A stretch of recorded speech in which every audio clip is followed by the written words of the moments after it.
Well, good day, everybody. Howdy, everyone. Welcome to another episode of Rock and Roll Confessional. I'm Rita Wild. I'm CW West. What do we got today, Rita? This is a very exciting one, right? It's different. It's good. It's one of the forebearers of rock and roll as we know it today. I mean, rock and roll has had, many limbs, many roots on it, but this band from the 60s continued to do well through the 70s, 80s, and 90s, and still recording stuff.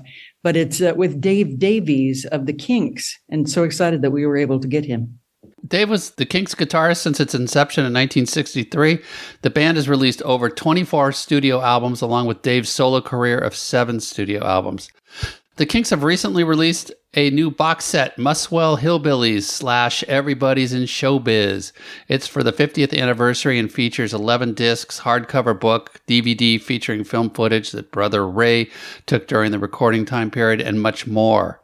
In our interview, Dave talks about how important country music was to the band and why the original recording of these albums were so meaningful to them. We also talked to Dave about being banned in the U.S. for many years, his 2 releases on Record Store Day in November, and his thoughts on saving the planet. So let's do it. This is really cool and a really great opportunity for Rita and I. So here we go with our interview with founding Kinks member Dave Davies.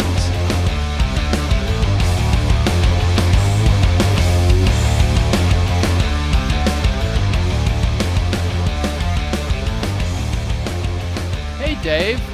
Can you hear us okay? How are you? Such a pleasure to have you on our podcast, Rock and Roll Confessional. There's so many things going on in your life that we want to talk about. So we have several segments that we want to get into, and we'll be very, very wary of your time. But you're the co-founder and lead guitarist of one of the greatest early British bands, the Kinks. You guys had such an amazing sound. I remember as a kid first hearing that, like on AM radios like we had back then. But the sound of the Kinks was so different than anybody else. It was like, you really got me. And that's because of something you did in the studio, isn't it? Well, yeah, it's good to meet you guys. And yeah, I mean, I've been really lucky, had a really fortunate career, and we've had some sensational times over the years. And the guitar sound was really kind of instrumental in kicking the whole thing off.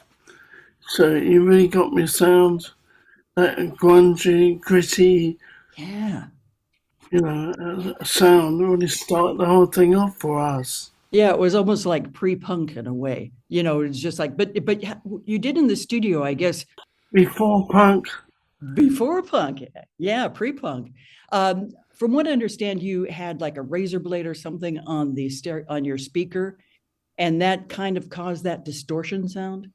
Yeah, what happened is I bought this funny little amp in a radio shop. I hadn't been shaving very long, but I had an argument with my then girlfriend, and it was either going to be the wrist or the amp. I got very angry and I decided to, for no apparent reason, to slash the guitar speakers or the amp. And I didn't think for a minute that it would even work. So I was quite more surprised than anybody that slashing it actually worked afterwards. I mean, the sound of the song, Bruce Springsteen has said, for sure he thought that song was written on a guitar, but it was written on a piano, right? Well, as I recall, a long time ago, but Ray was starting his writing. He was starting his writing career.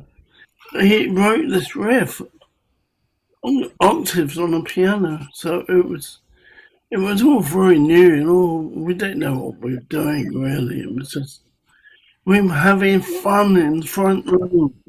You were young pre-punk kids, just having fun and making it all up as you go, inventing the music. Yeah, well, it's like the story of all great rock and roll, I think, is the fact a lot of it came about by accident.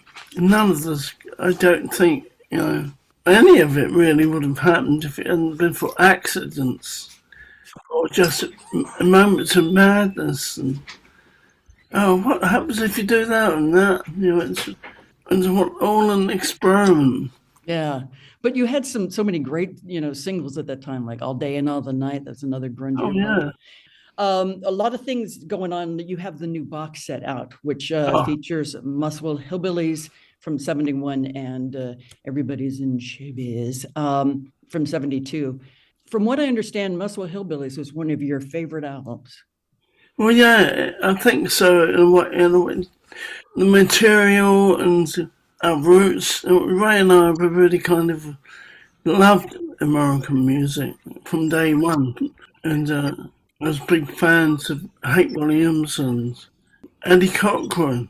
And of course, Chuck Berry was, it was all coming at us from all directions. And of course, we fell in love with it all. So, very exciting time. And there's some wonderful music to be inspired by.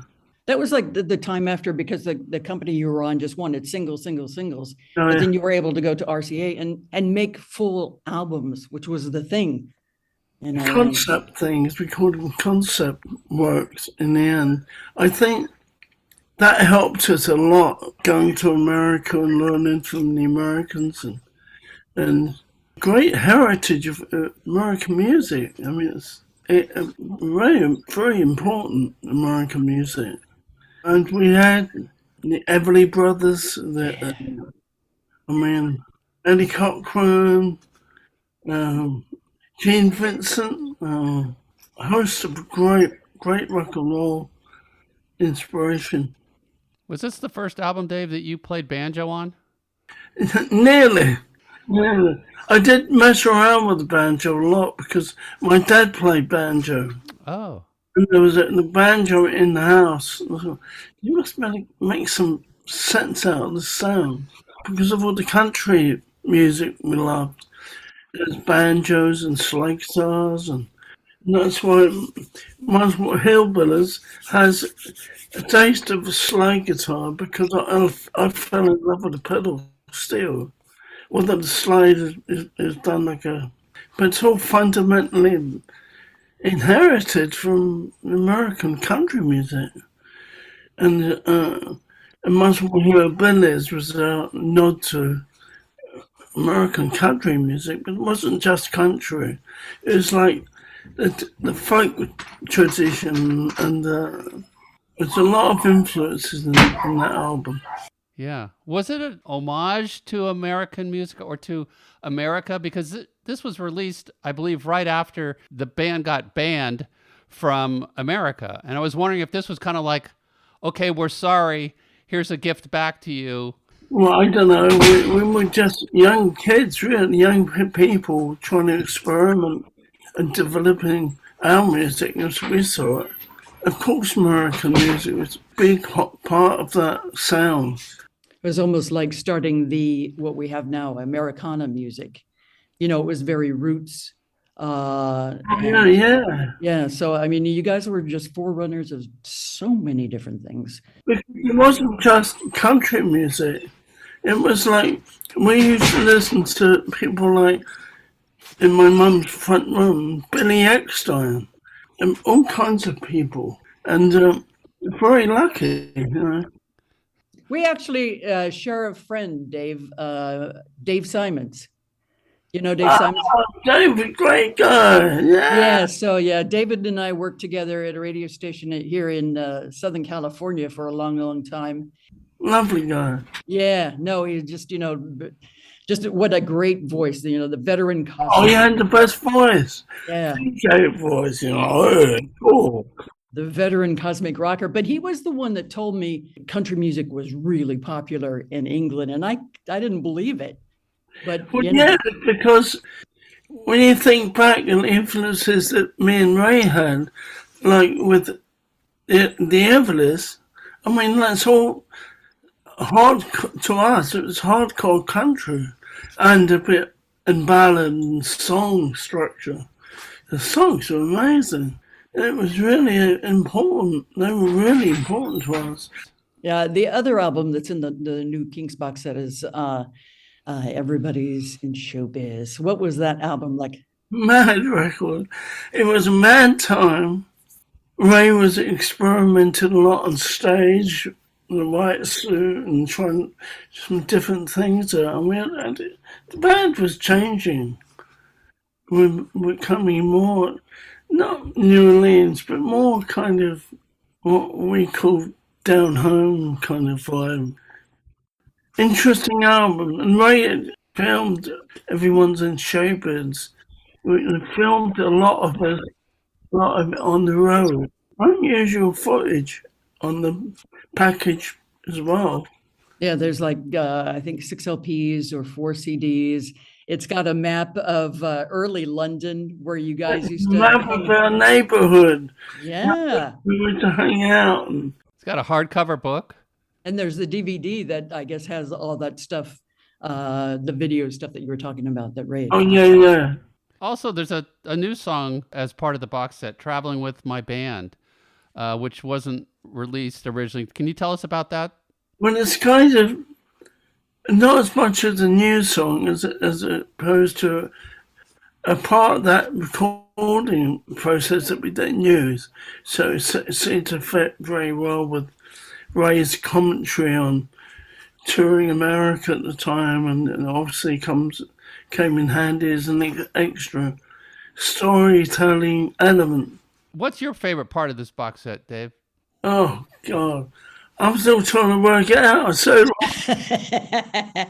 happy to have product art. And even though some of it's very reflective, it's also got some poignant elements that reflect a band going through touring and going crazy. I was totally quite crazy this year. Well, how could you not go crazy in the kind of life that you were living at that time? The question I have to ask is, the Kinks were like so popular, but you couldn't tour in the United States for like about 3 years in the 60s. Yeah. Why was that?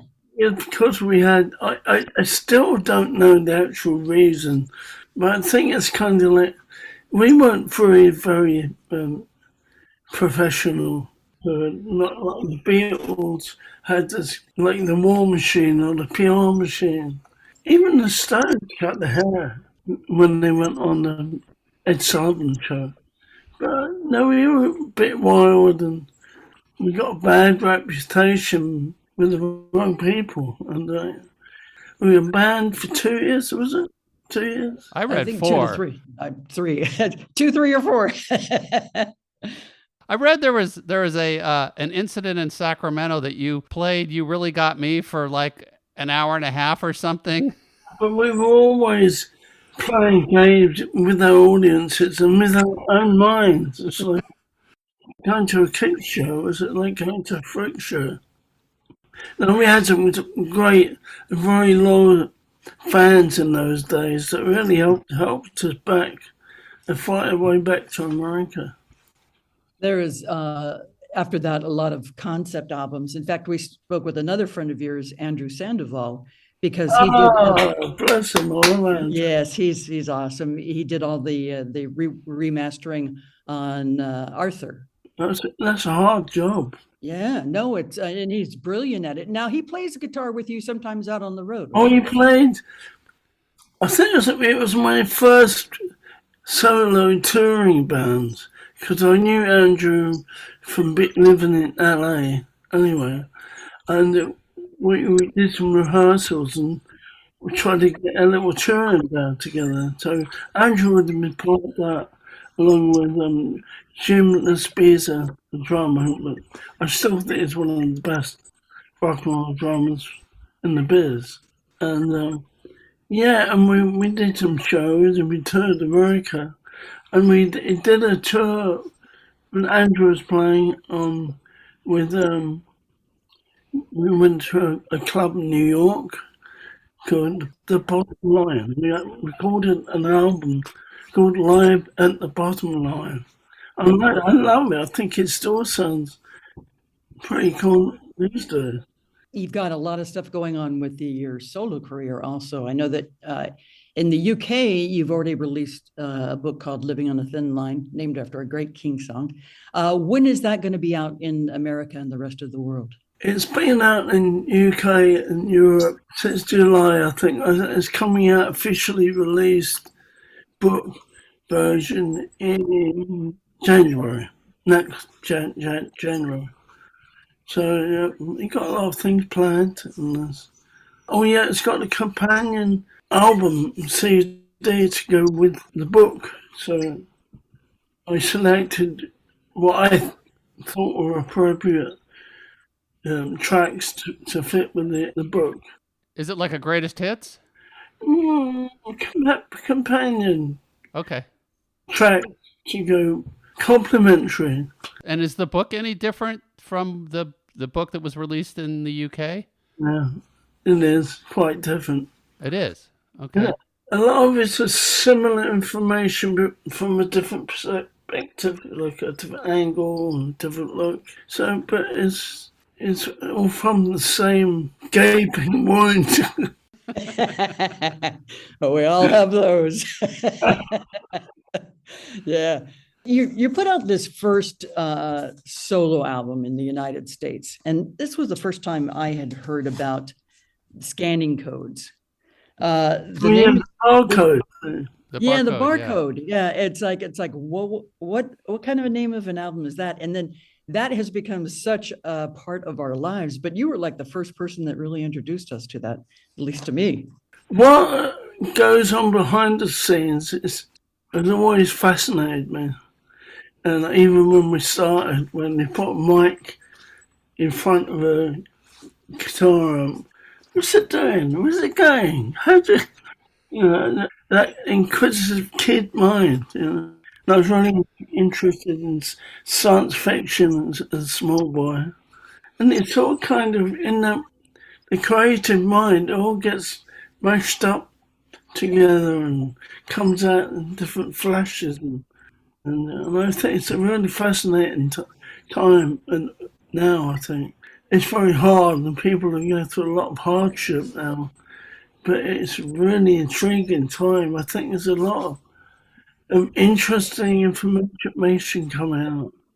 It's like some of those James Webb photographs of what Jupiter really looks like. I mean, those are just fascinating to think that we've come so far that we can actually kind of see that now. But some people saw it before, and I think you're one of those people that always understood that cosmically. I was always an inquisitive boy, and I think the early experiences I had with my mother and my family, really into psychic things and reading tea leaves and things. When you're writing and learning, it's amazing how many different creative thoughts come in your head. Where's this stuff come from? Yeah. It's called creativity. Yeah. It's very prominent today, I think. I like to think that the creative mind can probably, hopefully, heal the world and its problems. It would be nice, wouldn't it? That's what I believe. I think so. What concerns you these days about the planet and the world? Saving it. One place to start. Yeah. We need to do everything to help our neighbors, our friends, our relatives, our brothers, sisters. We're all in together. There's no escape. So we got to do what we can, everything we can.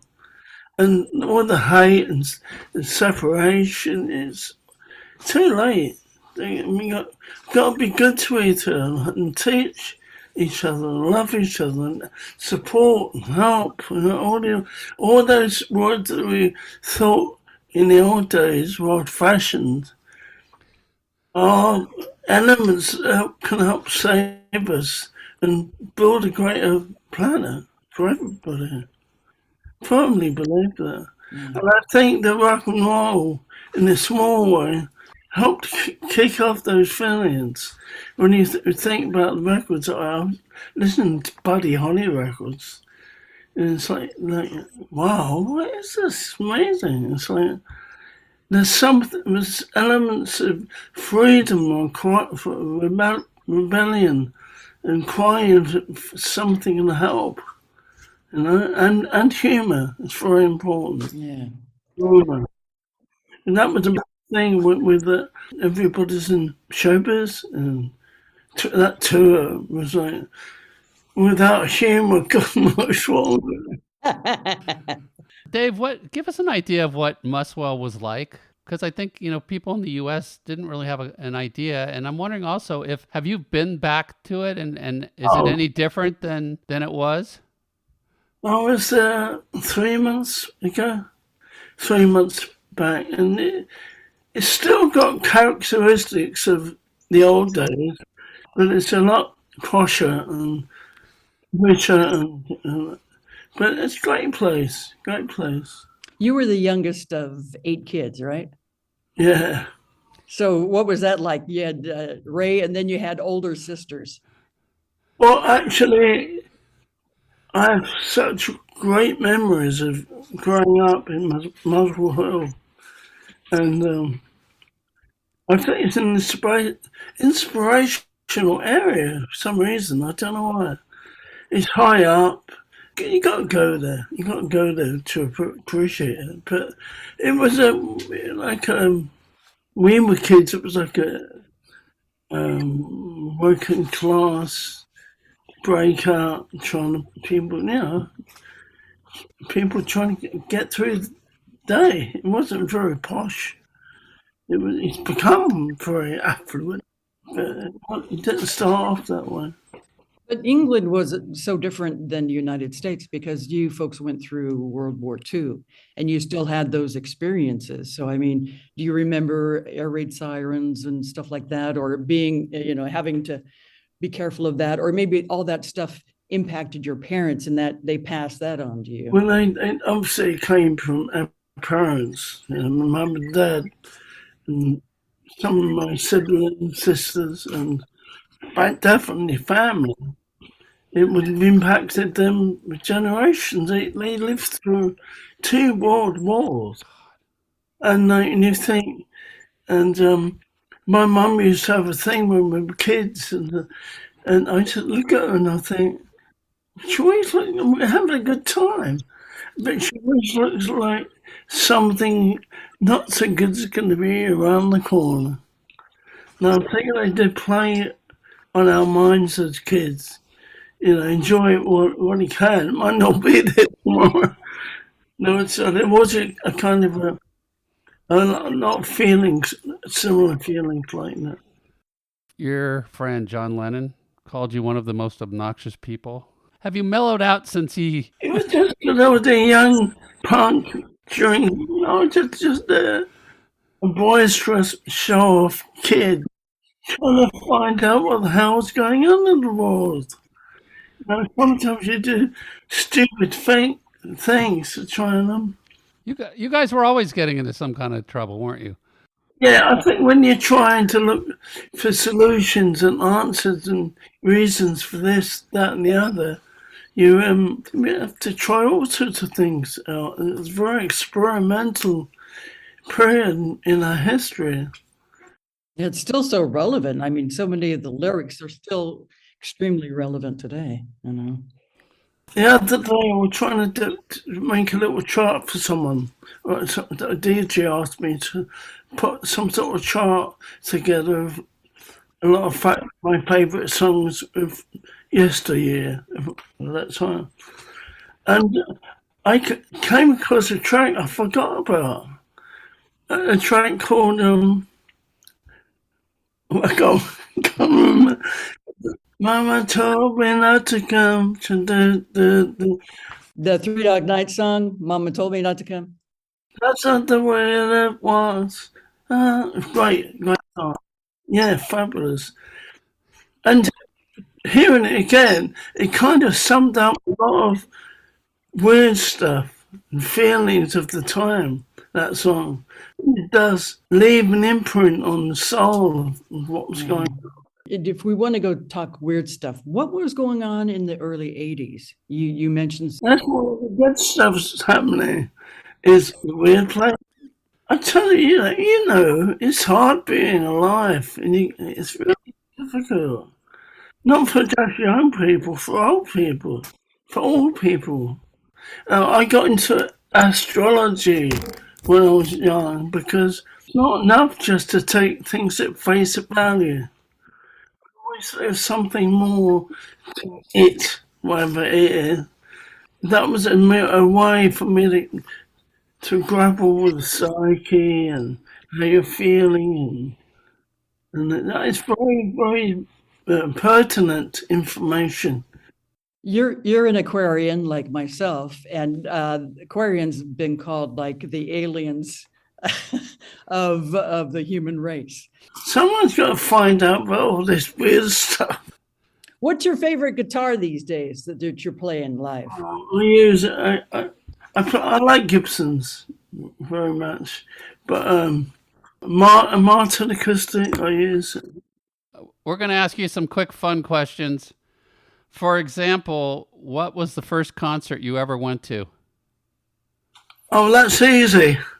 No, one of the most important, I don't know if it was the first, one of the most important concerts I ever went to when I was about 14 was going to London to see Dwayne Eddy. Oh, wow. Oh, wow. And I was like, amazing. He had an album called The Twangs at the Thing. The Twangs and the Thang. Dwayne was a Q magazine award show. And it was the first time I'd ever met him, Dwayne. I was in tears. That's awesome. It would have been wonderful to see him. What are some of the bands that you saw that really influenced you live or just blew your mind? Oh, it's so many. I think I've learned from every band that ever supported the Kinks over the years. There's so many bands I loved. I loved Manfred Mann and the early bands. Yeah. Quite innovative, really. The Hollies were a great band. Yeah, great harmonies, yeah. But we are always racing against time. Getting songs together are hard.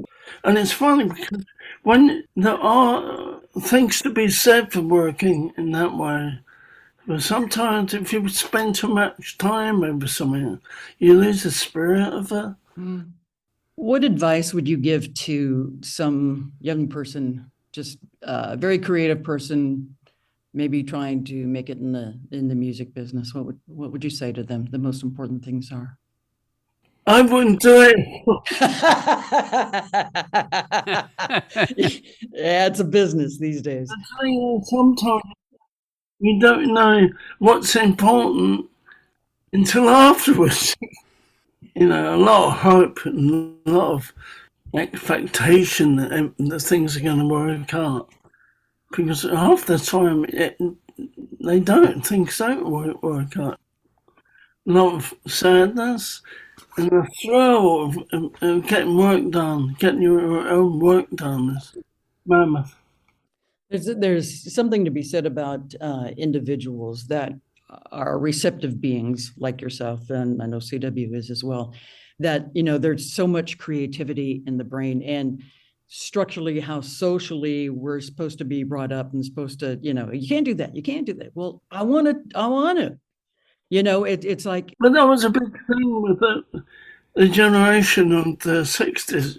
We were all kind of had that in us. Like, I don't believe it. There's got to be other things that about the one we got. We have to experiment or talk more about things and come to a different solution, to our problems. And like I was there's so much music that influenced me.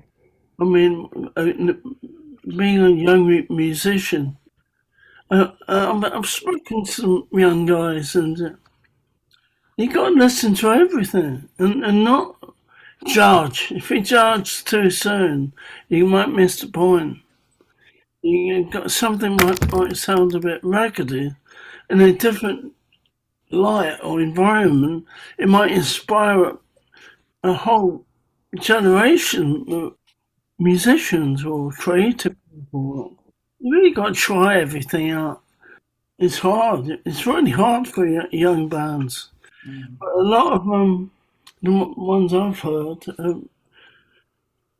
there's a lot of hope for the human race in our music, in the way that we behave and in our music, in the way we act to each other and for each other. So, Music can heal a lot, but we still have a lot of other things we need to heal to help that music get along. yeah, it's like, I always remember when we first started touring, and I was just so excited about playing my guitar and singing and just enjoying the audience. And I think when we started to realise that these people really take what we're saying seriously. Yeah. Well, and then you have to realise that you have responsibility. That's where humour really comes into play, because you can say something that's a bit dark and a bit maybe upsetting, but twist it become funny, and you got a chance, a statement, or opening new ideas. That's great stuff. Well, we look forward to the release of your book, and then I guess you have something special coming out on Record Day here in America. Record Store Day. I have a single coming out. What's his fucking name? We do the same thing. Oh, it's fucking annoying. Someone clear out my brain. The problem is there's too much in there. That's what it's like, a filing system, and there's just too much there. Yeah, it is. Yeah. Tilt your head the other way and let a little bit out. It's just coming out of my ear. There you go. Now you can read it. Yeah, there you go. Great stuff. So any plans of touring America next year? Oh yeah, I want to. I think you learn more from touring than you do from anything else. I mean, recording, and it's a wonderful experience. Yeah. I do learn a lot by touring and different people and traveling. But yeah, I want to try and tour again as soon as I can. There's something called Open Road. Was that the album that's coming out again? Or re-releasing here, Open Road? No, it's an album, Fractured Minds. It's an album I had out after I had my stroke. And I was laying in bed in hospital, and I said, all these thoughts and images, and it's like having a whirlpool full of all these ideas in this weird illness I was in. Yeah. But they didn't shut down. They kind of got more prolific. You get a few ideas, and then all of a sudden there's a big barrage of information. It's information wants to get out there. It's stuff that wants to get out there. And we clog our brains up with so many stupid ideas. And Yeah. music's healing. That's so true. What is important for you, Dave, in as far as your legacy? What do you want people to remember about you? Oh, I don't know. Or maybe nothing. All of it. The creative genius, You can't do anything on your own. You can get ideas, and you can embellish them with like-minded people. But the only real important things come through each other. It's like we don't know who we know. I think we could be in a group of people. We don't know who these people really are. Some of them might be like geniuses, or who are these people? Yeah. Everybody has a story. Everybody's a star. Yeah. Don't be shy about fucking up. Sometimes when you mess up, you get more ideas. Well, we've kept you for enough time, but is there anything else that you would like to pass on to? It's too much in 10 hours. We've got a lot of Kinks material reissues, and I've got Dave Davies reissues, Fractured Minds, and But such a pleasure talking to you. You were always my favorite member of the Kinks. you guys. And the single that I'm talking about is out record store day, 21st Century. So you have Fractured Minds, 2 LP set, and then the 21st Century 7-inch vinyl. Yes, that's the one. Never been released before, and I found the demo in some stuff I had in storage in LA. I think it's a great song, and I co-wrote it with a dear friend of mine, a wonderful collaborator and incredible songwriter who wrote countless hits with Carole King. Wow. And was married to Carole King for years. Oh, Goffin. Jerry Goffin. And Jerry was such a sensitive, loving guy and funny. That's important, as we've learned I from love you. funny. Very important. The humor. And song together over coffee over several days. And I said to him, what do you want to write a song? What do you want to write about? And it was coming up to the new millennium, the 2000. So it was the year before that. And he always wanted to write a song for Bob Dylan. Huh. His favourite Dylan song was Blowing in the Wind. Mm-hmm. And I thought, hey, what about this as a line? The wind ain't blowing anymore. I thought that's a great line for a start. Yeah, it is. But he was great. So he'd get an idea and he'd write it on a napkin and take it home in his piece of paper and start putting this song together. Look forward to hearing it. It comes out on November 25th, which is Record Store Day, Black Friday. Yeah, So, it's going to yeah. be good stuff. Such a pleasure talking with you. Thank you so much for taking your time and, just respect your genius and, just love just cherishing this time. Just get lucky sometimes. Let's hope. Yeah, Yeah, right. Indeed. Take care of yourself. And, Thank you, Dave.